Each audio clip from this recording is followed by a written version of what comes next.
As per me, it's not the disruption itself. It's how fragmented our data is. Whether it's a flight delay, a hotel overbooking, or a shipment stuck in custom, the customer data lives in 5 different systems or probably even more. Booking doesn't talk to loyalty, loyalty doesn't talk to service, and your frontline team. They're starting from scratch every single time. Meanwhile, your most valuable customers are waiting on hold, watching their experience fall apart across every channel. The leaders who are winning are partnering with digital CX platforms that do 3 critical things. First, they integrate the entire customer lifecycle into one unified view.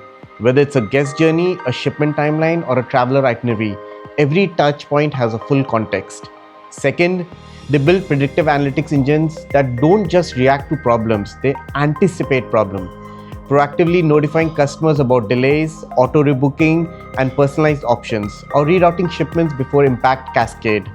Third, they're automating intelligently and not just for the sake of automation.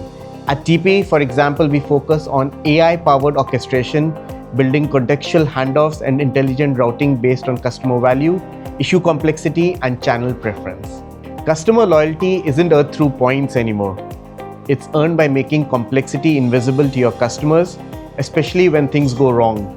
You need a partner who can bring domain expertise, understanding, and industry-specific AI and technology solutions. And most importantly, human empathy, or what at TP we call emotional intelligence.